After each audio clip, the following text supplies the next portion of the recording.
Livro do Gênesis, capítulo de número 4, versículos de 1 a 7. Acompanhe a leitura, por gentileza.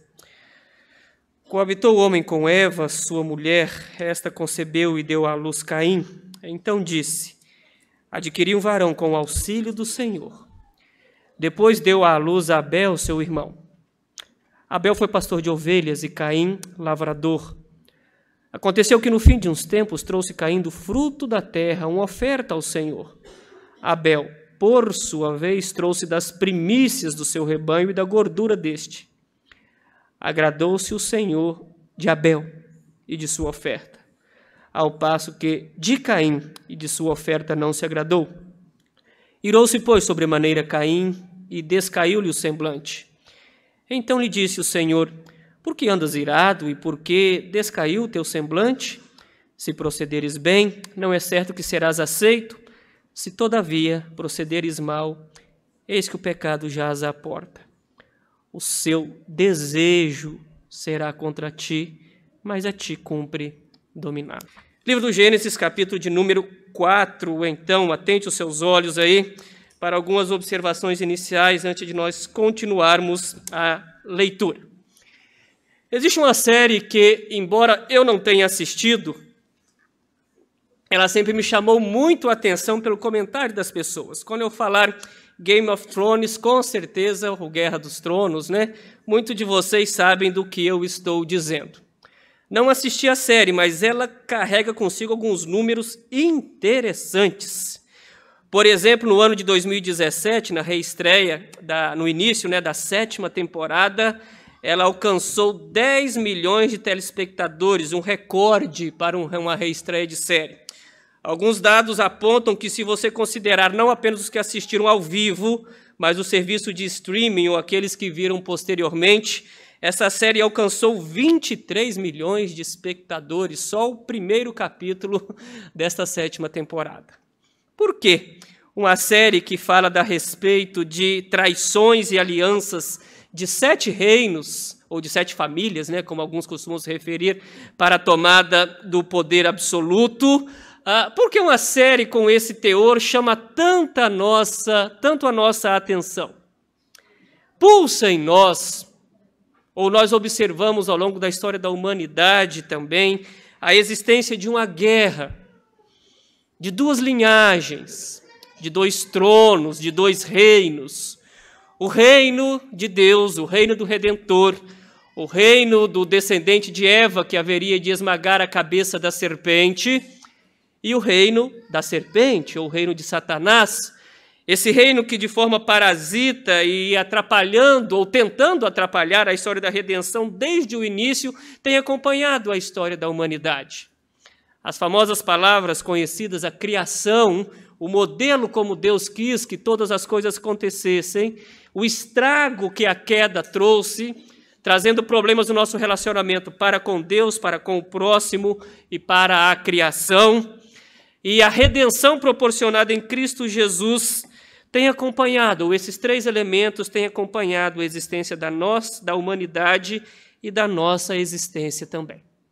O capítulo 4 de Gênesis, então, ele se encaixa, digamos, nesse enredo da história da redenção. Ele caminha para o ápice. Ele caminha, não o ápice no sentido de importância, mas de tensão. Acontece um evento aqui, personagens bem claros ficam descritos aqui nesse capítulo 4 do livro de Gênesis que nós começamos a ler.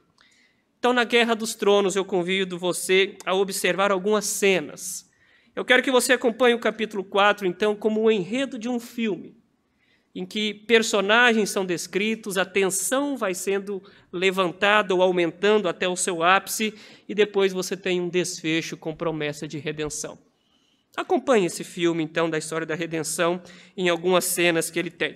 A primeira cena, então, descrita nos versículos de 1 a 7, eu poderia chamar da cena em que os personagens são descritos. Que personagens são estes? Eva, com certeza, você já conhece, lendo ou lembrando dos capítulos anteriores do livro de Gênesis. Mas aí entra, então, o primeiro filho de Eva, Caim, onde ela diz: adquiri um varão com o auxílio do Senhor. algo muito importante começa a acontecer aqui.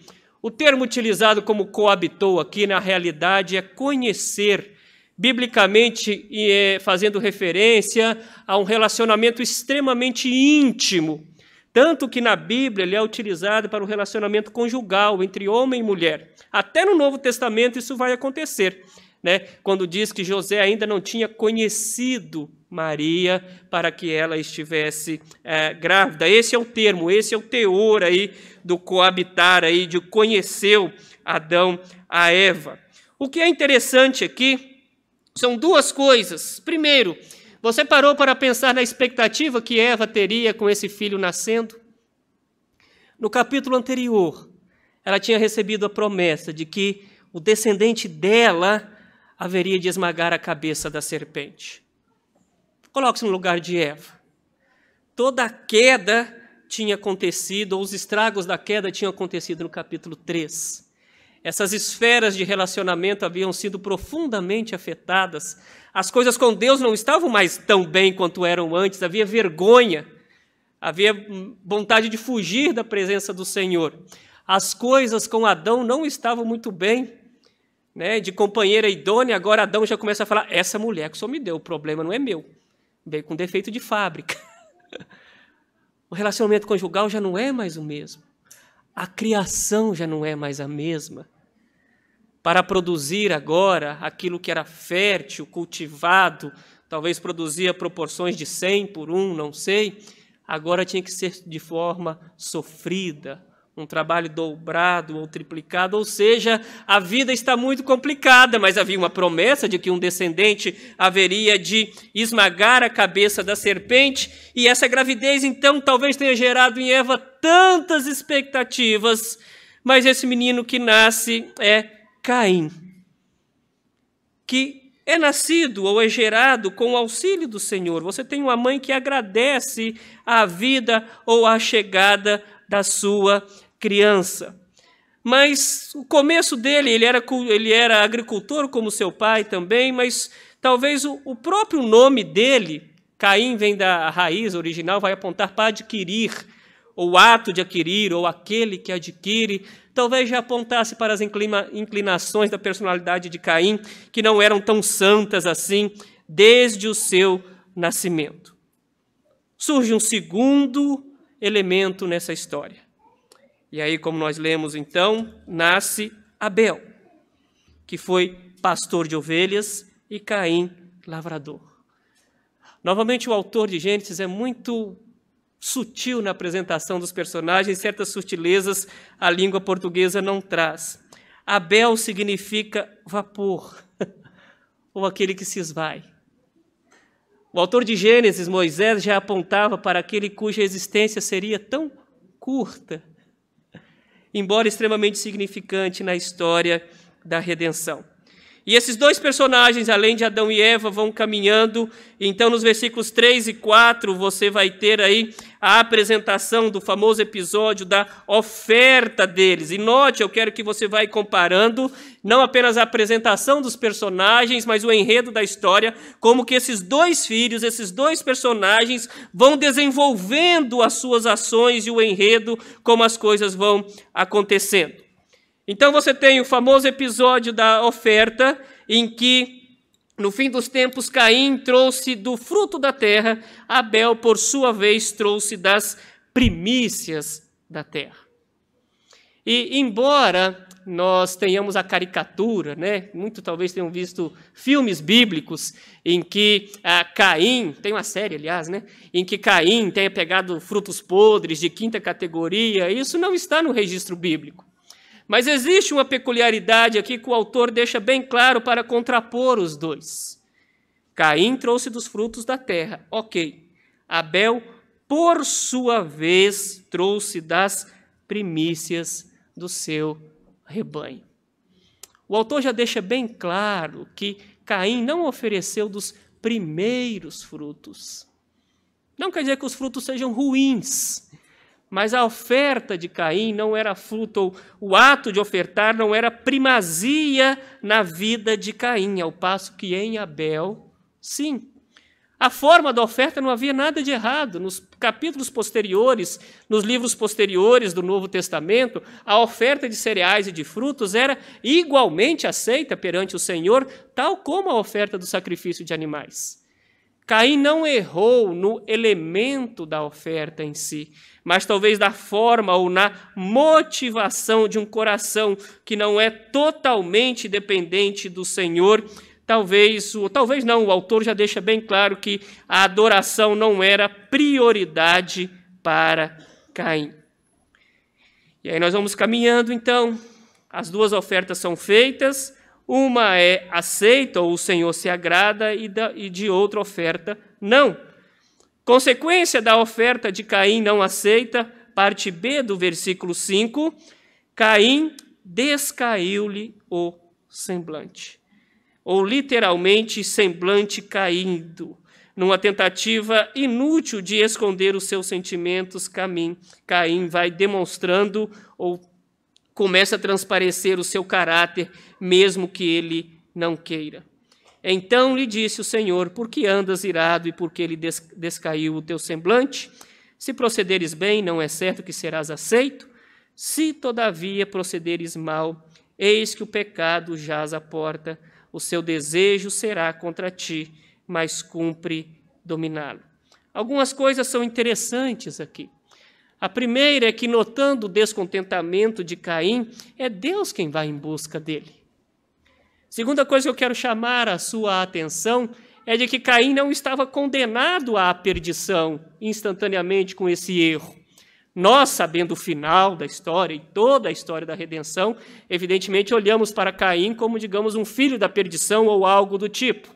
Mas Deus dialoga com ele e veja bem, se procederes bem, é certo que serás aceito. Então havia uma possibilidade em que o desejo de Caim, se dominado, pudesse trazer arrependimento e uma mudança de vida. Dentro dos propósitos divinos, nós olhando a história da redenção, nós sabíamos que o pecado de Caim já era um instrumento para a redenção de Deus. Mas Caim teve sim, havia a possibilidade, a oportunidade de cuidar do coração e poder fazer que as coisas fossem diferentes. Mas ele não controlou o desejo, ele não dominou o seu desejo. E aí nós terminamos essa primeira cena, então.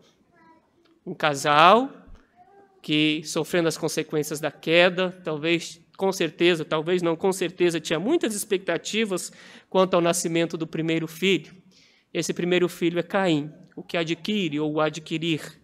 Aquele que cultua ao Senhor ou oferece de forma não prioritária para com Deus. O segundo filho é Abel, o vapor, aquele que se esvai, quase que mudo, com poucas palavras nas Escrituras, mas que é aceito diante de Deus. Lições dessa cena 1 que já ficam bem claras para nós levarmos para casa. Primeiramente, o paralelo de Abel com o nosso Senhor Jesus Cristo. Isso aqui é muito belo, enquanto eu relia e estudava esse texto. Não se registra quase um diálogo de Abel, ele não fala, não reclama. Nós não vemos sequer um revide dele para com Caim, nem nada do tipo. E ele nos lembra que o Senhor Jesus, como o profeta Isaías disse, que o nosso Senhor Jesus foi oprimido e humilhado, mas não abriu a boca. Como cordeiro foi levado ao matador e como ovelha muda perante os seus tosqueadores, não abriu a boca. Nós somos chamados a sermos, abre aspas, Abéis na história da redenção, com os nossos inimigos e quando sofremos injustiça da parte daqueles que estão ao nosso redor. Uma segunda lição que nós temos só observando esses personagens inicial é que culto é coisa séria. Culto ao Senhor não pode ser fruto das nossas invenções, ou não pode ser feito da forma... O culto não é um produto em que o freguês, o adorador, crente, tem sempre razão. Muito pelo contrário. O culto, isso para nós reformados presbiterianos, é extremamente importante. O culto não é como eu quero, mas o culto é como Deus quer.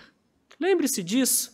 O famoso princípio regulador do culto, embora possa parecer um termo teológico distante, ele é muito valioso na nossa vida de adoração e na vida da igreja, como nós trabalhamos.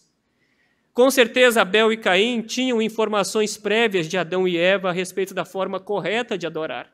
Com certeza, Caim sabia que a adoração deveria ser feita com as primícias da terra. Ele não deixou de fazê-lo por ignorância. Deixou de fazê-lo porque a pergunta dele não era o que Deus quer, mas a pergunta no coração de Caim, arrogante, senhor de si, era que seja como eu quero. Terceira lição já dessa primeira cena que é interessante é a onisciência divina em relação aos nossos corações. Nunca nos esqueçamos, meus amados irmãos, que por mais que nós tentemos engolir sapos, palavras, emoções, amargurar os nossos corações e não resolver questões que estão interiormente mal resolvidas, o Senhor sabe. E esse conhecimento dele, essa onisciência dele, já sabendo do coração de Caim e sabendo do coração de Abel, traz uma segunda ação muito linda, que vai se repetir ao longo de toda a história da redenção. Quando Adão e Eva pecaram, é Deus quem os procura. Adão, onde estás? Quando o semblante de Caim cai, Caim, por que caiu o seu semblante? O que está acontecendo? E assim vai se acontecer quando Davi, adúltero, assassino, mergulhado no pecado, cega os seus próprios erros. Não é ele que vai confessar os seus pecados ao profeta Natã, mas é o profeta Natã enviado por Deus que vai tratar a vida de Davi. Quando nós, mortos em nossos delitos e pecados, não somos nós que tomamos uma escada e subimos ao céu pedindo reconciliação, mas é Deus quem envia o seu Filho com esses mortos para restaurar essa condição e gritando aos nossos ouvidos: onde estás, ó pecador? Eu quero que você volte para mim. Assim é a história da redenção. Quarta lição, ainda nessa apresentação dos personagens: cuidado com os seus desejos.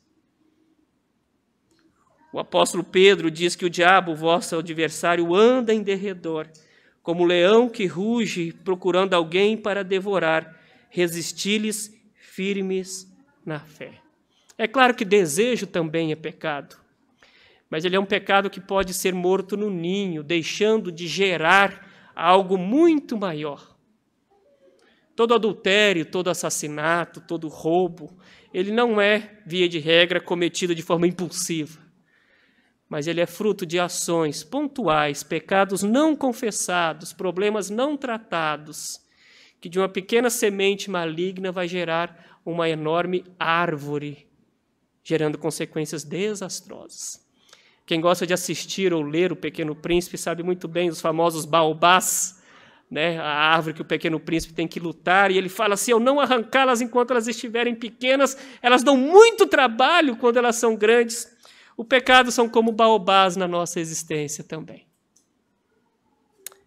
Uma vez apresentados os personagens, eu quero que você olhe agora para a segunda cena, a partir do versículo 8. Novamente, observe o enredo. Personagens apresentados, agora nós vamos crescendo no enredo para o assassinato. Cena 2. Disse Caim a Abel, seu irmão: vamos ao campo. Estando eles no campo, sucedeu que se levantou Caim contra Abel, seu irmão, e o matou. Disse o Senhor a Caim: onde está Abel, teu irmão? Ele respondeu: não sei. Acaso sou eu tutor de meu irmão?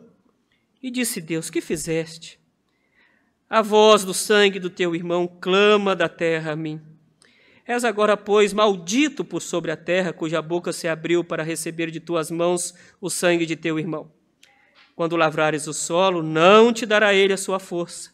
Serás fugitivo e errante pela terra. Então disse Caim ao Senhor: é tamanho o meu castigo que já não posso suportá-lo. Eis que hoje me lanças da face da terra, e da tua presença hei de esconder-me. Serei fugitivo e errante pela terra. Quem comigo se encontrar me matará. O Senhor, porém, lhe disse: assim, qualquer que matar a Caim será vingado 7 vezes.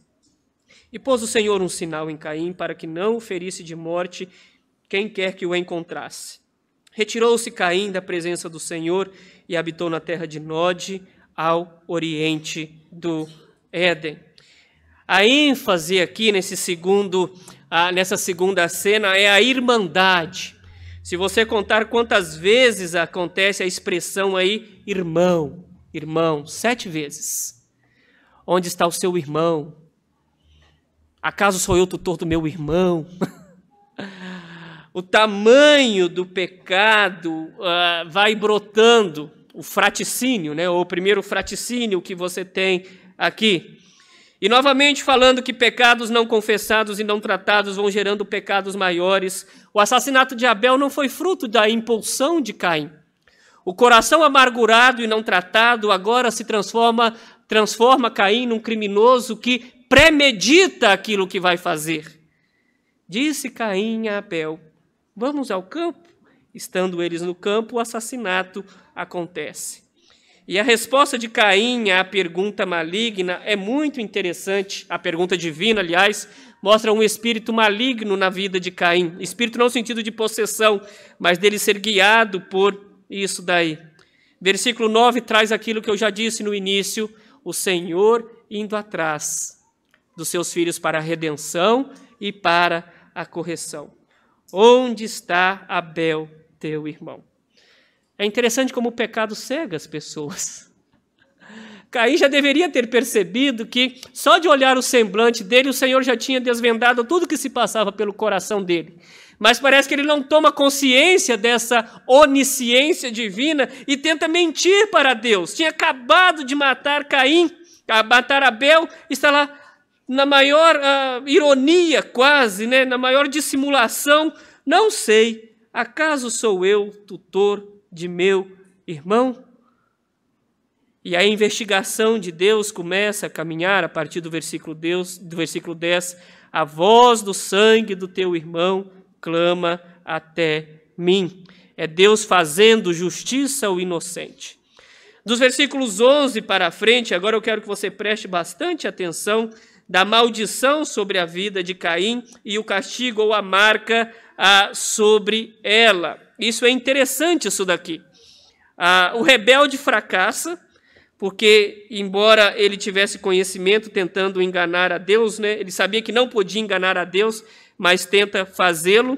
Deus desmascara ele, e então agora ele tem uma maldição, né, maldito sobre a terra, cuja boca se abriu para receber de tuas mãos o sangue do teu irmão. E a vida de Caim se dificulta, as consequências da queda vão se multiplicando. Quando lavrares o solo, lembre-se que Caim era agricultor, Caim era lavrador, Abel era pastor de ovelhas, versículo 2 de Gênesis 4. Mas aí a vida de Caim, ou o trabalho, começa a ser árduo na vida de Caim. E aí ele diz que já não pode suportar esse castigo e que Deus coloca uma marca protetora sobre ele. Essa marca protetora não é um castigo divino. Às vezes nós olhamos isso como uma maldição, né? Para quem gosta de filme de ficção científica, como se Deus tivesse jogado um laser lá de cima e Caim com uma tatuagem. Mas o objetivo dessa marca não é isso. O objetivo não é hostilizar Caim, é justamente o contrário. O objetivo da marca é que aqueles que a virem não procedessem vingança contra Caim. Veja bem, Deus não é um sádico que está aqui querendo torturar Caim. É o contrário. Apesar de todo esse erro e de todo o afundamento de Caim no pecado, essa dureza, Deus está dizendo: eu vou prolongar a sua existência, eu vou preservar a sua vida, e quem sabe você não se arrepende daquilo que você fez. Mas o assassinato, ou o primeiro homicida, não se arrepende. E então nós fechamos a segunda cena com algumas lições que nós temos que ter também. Meus amados irmãos, talvez você esteja terminando de olhar para essa segunda cena, odiando Caim. Talvez você esteja torcendo para que ele seja moído. Talvez você esteja aqui olhando-se e colocando: nossa, eu jamais serei assim, graças a Deus. Deixa eu te contar um segredo. Existe um Caim dentro de cada um de nós. E se você acha que eu estou exagerando, o apóstolo João diz na sua primeira carta que todo que odeia o seu irmão é homicida. e vós sabeis que nenhum homicida tem a vida eterna nele. Talvez não tenhamos as mãos sujas de sangue, literalmente falando, com a faca, com a arma ou qualquer coisa do tipo. Mas quantos e quantos assassinatos nós cometemos em nossos corações ao longo da nossa existência. Assassinatos esses gerados justamente por causa dessa indiferença para com o irmão. A frase que Caim pronuncia, acaso sou eu tutor do meu irmão? Ela tem muitas versões contemporâneas. Não é da minha conta? O que tenho eu a ver com isso? Não é da minha família? Não é do meu ministério? Talvez nós pastores, não é minha ovelha? Não é problema meu? Existe um Caim dentro de cada um de nós. E que nós, se nós nos distanciarmos da cruz, ele pode nos transformar em homicida. Quantas vezes nós pensamos, nós negligenciarmos isso daí. Terceira lição que nós podemos observar dessa segunda cena. Por mais que o mundo possa parecer injusto, por mais que a situação possa fugir do nosso controle, por mais assassinatos de inocentes que nós possamos ver e libertação de culpados com suas mãos sujas de sangue estarem fora das prisões ou não receberem o castigo, Deus executa justiça. O sangue do teu irmão clama a mim. Isso, a frase divina pronunciada a Caim, é pronunciada a todos nós que sofremos no mundo com tamanha injustiça. Talvez não apenas a injustiça de um assassinato, mas a injustiça de uma demissão injusta. Injustiça da demissão injusta é redundância, né? Mas a injustiça de uma demissão que nós não imaginávamos, a perseguição de algumas pessoas para conosco. Saiba que onde falha a justiça humana, que é limitada, distorcida, Deus não está de olhos fechados aos abéis, abre aspas, que sofrem ao longo da história da redenção. O sangue dos mártires, a famosa frase, né, é a semente do evangelho ou a semente da igreja. O sofrimento dos que servem a Deus é a semente do evangelho e saiba que ele jamais deixará de olhar para os seus filhos. Quarta lição que nós olhamos nessa segunda cena é a graça de Deus que é derramada, inclusive sobre aqueles que são injustos. Deus poderia imediatamente exterminar a existência de Caim. Poderia simplesmente matá-lo instantaneamente, mas ele preserva a vida de Caim. E não se revolte com isso. O próprio Senhor Jesus disse que existe aquilo que nós chamamos de graça comum, quando ele diz que o vosso Pai Celeste faz nascer o seu sol sobre os maus e bons, ou sobre vir chuva sobre justos e injustos. Mesmo aqueles que não servem a Deus recebem gotas da graça divina sobre a sua vida. Não gotas redentoras, mas gotas de benesses sobre a sua vida. Mas eu quero que você olhe agora para a terceira cena, do versículo 17 até o versículo 24.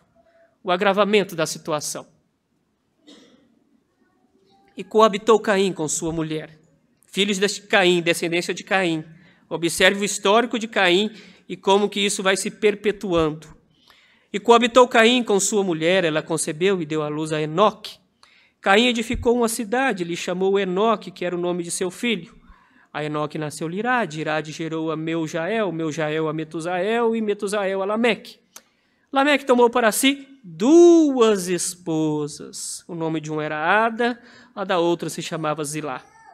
Ada deu à luz a Jabal, este foi o pai dos que habitam em tendas e possuem gado. O nome do seu irmão era Jubal, este foi o pai de todos os que tocam harpa e flauta. Zilá, por sua vez, deu à luz a Tubal-Caim, artífice de todo instrumento cortante de bronze e de ferro. A irmã de Tubal-Caim foi Naamá. E disse Lameque às suas esposas, Adá e Zilá, ouvi-me. Vós, mulheres de Lameque, escutai o que passo a dizer-vos. Matei um homem porque ele me feriu, e um rapaz porque me pisou. 7 vezes se tomará a vingança de Caim, a Lameque, porém, 70 vezes 7. Esses versículos do 17 até o 24 trazem um agravamento, e a ênfase aqui é em cima daqueles que não servem a Deus. Lembre-se que a preocupação do autor de Gênesis é mostrar as duas linhagens, a linhagem de Abel e a linhagem de Caim. E a ênfase desses versículos é como que aqueles que são da linhagem de Caim procedem. E aquilo que era ruim começa a se agravar mais ainda. Lembre-se das 3 palavras: criação, queda, redenção. Criação como Deus quer. O nosso gabarito existencial, aquilo que Deus projetou para que de forma perpétua fosse modelo para nós. Qual o modelo de Deus para o casamento no Éden, nos capítulos 1 e 2 de Gênesis? Monogâmico, complementar em relação a homem e a mulher, complementaridade e não opressão. Com Lameque, já começam a bigamia, efeitos do pecado, efeitos da queda. O relacionamento homem e mulher não é mais o mesmo. O reino da serpente, o reino parasita da serpente, traz mais sintomas, né? Ou começa a externar coisas piores ainda. Se o assassinato de Caim já te causou assombro, o assassinato de Abel, né, por Caim, olha o procedimento de Lameque. Com 2 esposas, ele se vangloriando de que matou um homem porque ele me feriu e um rapaz porque me pisou. 7 vezes se tomará a vingança de Caim, de Lameque, porém, 70 vezes 7. A cena aqui é digna de um filme de terror, talvez. Provavelmente esses cadáveres estavam até perto, eles estavam se vangloriando. Olha aqui, minhas esposas, o que eu sou capaz de fazer. A ideia aqui é oprimi-las. Veja o que vocês vão fazer comigo. Que se eu faço isso com 2 homens, imagina o que eu vou fazer com vocês. Efeitos da queda, a consequência de famílias e relacionamentos entre homens e mulheres chegando ao fundo do poço. Por que nós precisamos? Eu não estou criticando a existência, tá? Mas por que nós vivemos num mundo em que lei Maria da Penha é necessária? Porque nós vivemos num mundo em que precisamos de delegacias especializadas em crimes contra as mulheres por causa do pecado. Por causa de homens que não sabem assumir o seu papel que foi dado na criação. E deturpando esse papel, fugindo da presença de Deus, ao invés de se tornarem verdadeiros maridos, segundo a orientação bíblica, se tornam brutamontes despóticos, achando que têm a coragem ou o direito de violentar e assassinar mulheres ao seu redor. Ninguém, em nome da palavra de Deus, tem o direito de ofender, humilhar ou oprimir suas esposas. Aqueles que assim o fazem simplesmente não sabem o que a Escritura diz para as suas famílias. Mas o reino parasita, diabólico, maléfico, gera homens violentos, assassinos e opressores com as suas esposas, distantes do papel divino. Última cena, versículos 25 e 26. Tornou Adão a coabitar com sua mulher, e ela deu à luz a um filho, a quem pôs o nome de Sete, porque disse ela, Eva, Deus me concebeu outro descendente em lugar de Abel, aquele que é vapor, que Caim matou. A Sete nasceu-lhe também um filho, ao qual pôs o nome de Enos. Daí se começou a invocar o nome do Senhor. O ápice da maldade, descrito na cena de número 13, agora é contraposto com a apresentação ou a retomada da linhagem de Abel, ou da substituição de Abel, tanto que Eva deixa bem claro, Deus me deu um varão no lugar de Abel. Se Caim não foi aquele que haveria de esmagar a cabeça da serpente, agora em Sete vai continuar a promessa de Deus me dando um filho. O nome de Enoque também, descendente de Sete, é muito interessante. O nome dele significa a fraqueza. Isso é extremamente sugestivo para nós, porque começa a entender a incapacidade humana diante da graça divina. E aí nós vamos olhando, então, tudo isso que vai acontecendo, a fragilidade humana e a providência divina na história da redenção, gerando pessoas que são capazes de invocar o nome do Senhor. Em toda a história da redenção, a linhagem da serpente vai contender com a linhagem de Sete. Sete, a linhagem dele, é aquela que chegará até o nosso Senhor Jesus Cristo. O problema aqui a questão é que ao longo da nossa existência, ou ao longo da nossa caminhada cristã, nós achamos ou temos a sensação de que a serpente venceu. Quando nós olhamos Abel sendo assassinado, talvez ele foi o primeiro de muitos mártires na história do cristianismo, quando a serpente tenta roubar o trono ou evitar que o descendente de Eva nascesse. Quando nós olhamos a ordem de Faraó para matar os meninos israelitas, eu falo, acabou a história, as crianças hebreias serão assassinadas, de onde virá o nosso socorro? Quando nós vemos Jezabel diante de Elias, procurando matar os profetas do Senhor, e Elias, matando os profetas do Senhor, e Elias achando que sobrou apenas ele. Quando Estevão foi apedrejado, quando Herodes Agripa assassinou Tiago, quando João, o autor de Apocalipse, foi exilado, o último dos apóstolos, talvez nós olhemos ao longo da história e falamos, acabou, a serpente venceu. Mas ela não venceu. Abra sua Bíblia no livro do Apocalipse, capítulo 12, a partir do versículo 7.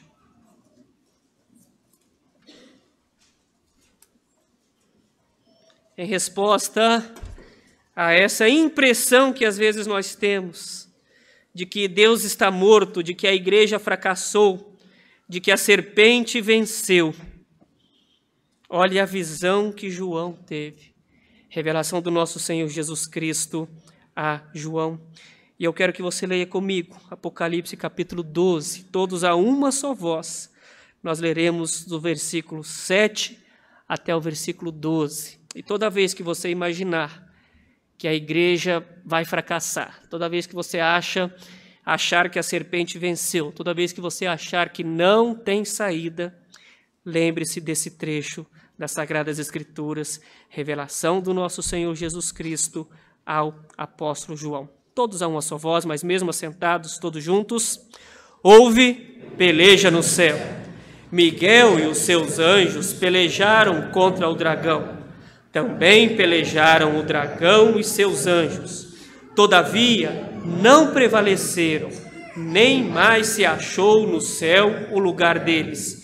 E foi expulso o grande dragão, preste atenção, a antiga serpente que se chama Diabo e Satanás, o sedutor de todo o mundo. Sim, foi atirado para a terra e com ele os seus anjos. Então ouvi grande voz do céu proclamando: agora veio a salvação, o poder, o reino do nosso Deus e a autoridade do seu Cristo, pois foi expulso o acusador de nossos irmãos, o mesmo que os acusa de dia e de noite diante de nosso Deus. Eles, pois, o venceram por causa do sangue do Cordeiro e por causa da palavra do testemunho que deram e, mesmo em face da morte, não amaram a própria vida. Por isto, festejai, ó céus, e vós que nele habitais. Ai da terra e do mar, pois o diabo desceu até vós, cheio de grande cólera, sabendo que pouco tempo lhe resta. Na guerra dos tronos da redenção há o vencedor, e não é a serpente. É o nosso Senhor Jesus Cristo, Senhor da igreja, que morreu. Caim não venceu, a serpente não venceu, o Egito não venceu. O nosso Senhor Jesus Cristo venceu e garantiu vida eterna para nós. Amém.